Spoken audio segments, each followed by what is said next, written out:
नमस्कार मित्रों, आज हम लोग गेटिंग ओवर गेम खेलने वाले हैं, वो भी सही समय पर, क्योंकि ये ट्रेंडिंग पे था। मैंने सोचा इसे खेल लेते हैं। क्या आप क्या बोलते हैं, जरा कमेंट करके जरूर बताएं।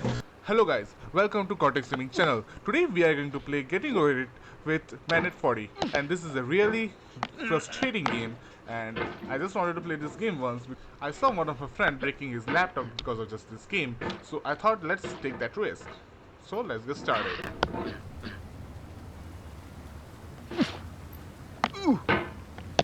For the sake of humanity, please climb, man, climb!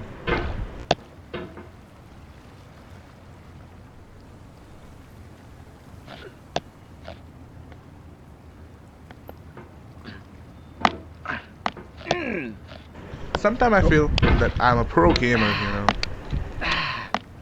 There's no feeling more intense than starting over. If you deleted your homework the day before it was due, as I have, or if you left your wallet at home and you have to go back after spending an hour in the commute. If you won some money at the casino and then put all your winnings on red but it came up black. If you got your best shirt dry cleaned before a wedding and then immediately dropped food on it. If you won an argument with a friend and then later discovered that they just returned to their original view. Starting over is harder than starting up. If you're not ready for that, like if you've already had a bad day, then what you're about to go through might be too much. Feel free to go away and come back. I'll be here. Alright, thanks for coming with me on this trip. I'll understand if you have to take a break at any point. Just find a safe place to stop and quit the game. And don't worry, I'll save your progress, always, even your mistakes.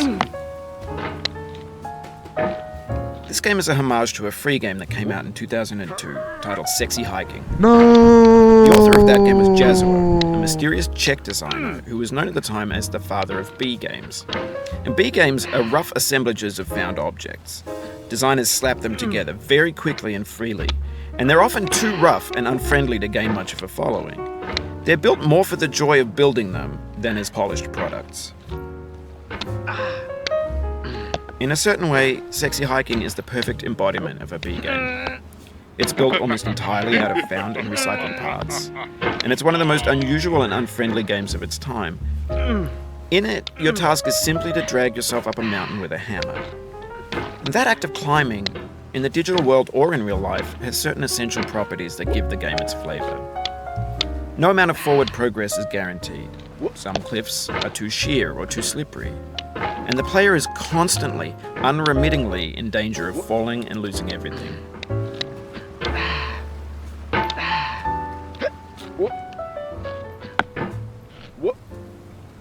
For the sake of humanity, please climb, man, climb!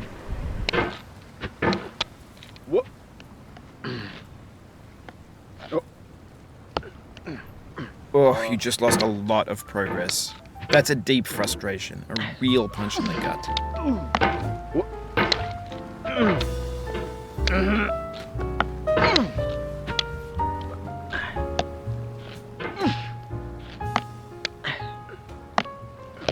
Sometimes I feel that I'm a pro gamer, you know.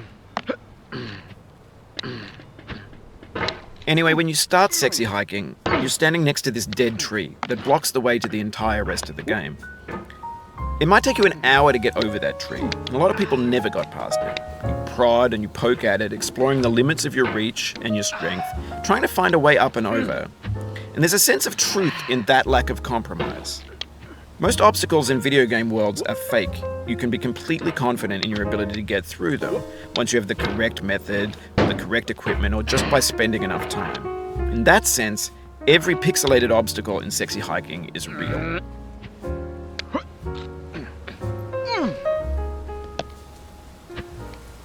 Oh no. For the sake of humanity, please climb, man, climb! No.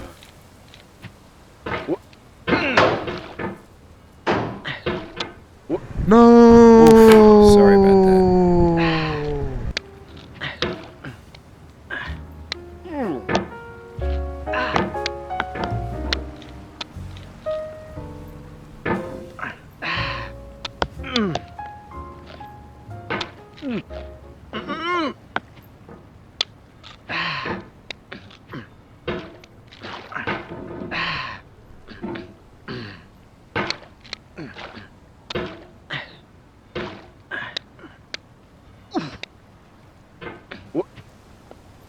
No.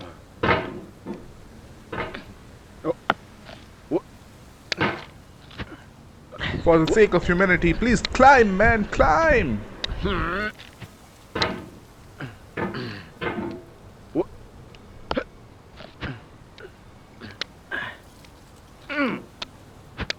The obstacles in sexy hiking are unyielding, and that makes the game uniquely frustrating.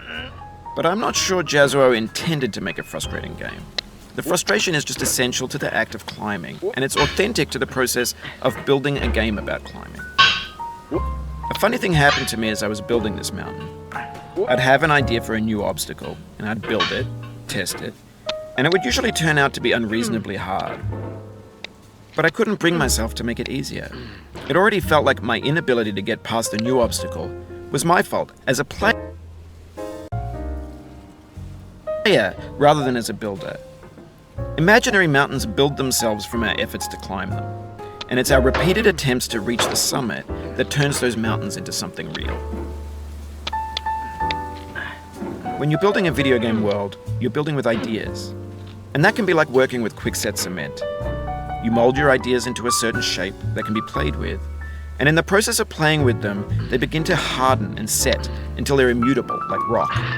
And at that point, you can't change the world, not without breaking it into pieces and starting fresh with new Sometimes I ideas. feel that I'm a pro gamer, you know. For years now, people have been predicting that games would soon be made out of prefabricated objects, bought in a store and assembled into a world. And for the most part, that hasn't happened, because the objects in the stores are trash. I don't mean they look bad or that they're badly made, although a lot of them are. I mean they're trash in the way that food becomes trash as soon as you put it in the sink. Things are made to be consumed and used in a certain context, and once the moment is gone, they transform into garbage. In the context of technology, those moments pass by in seconds. Over time, we've poured more and more refuse into this vast digital landfill that we call the internet. It now vastly outnumbers and outweighs the things that are fresh and untainted and unused. When everything around us is cultural trash, trash becomes the new medium, the lingua franca of the digital age. And you can build culture out of trash. But only trash culture.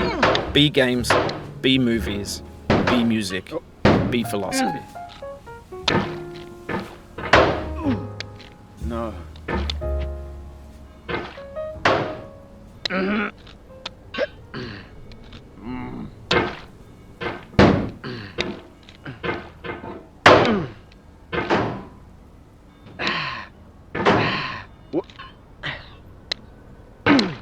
For the sake of humanity, please climb, man, climb!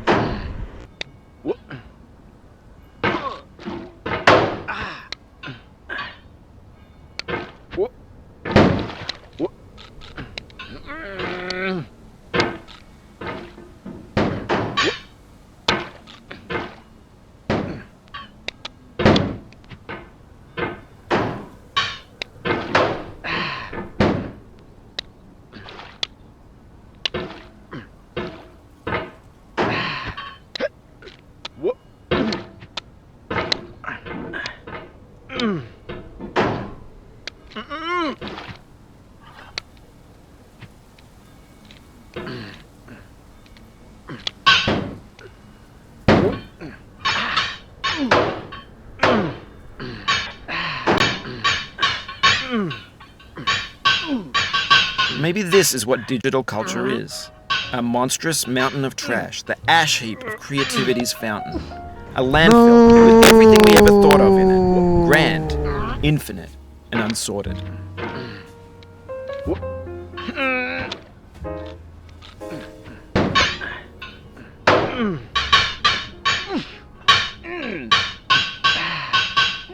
Sometimes I feel that I'm a pro gamer, you know.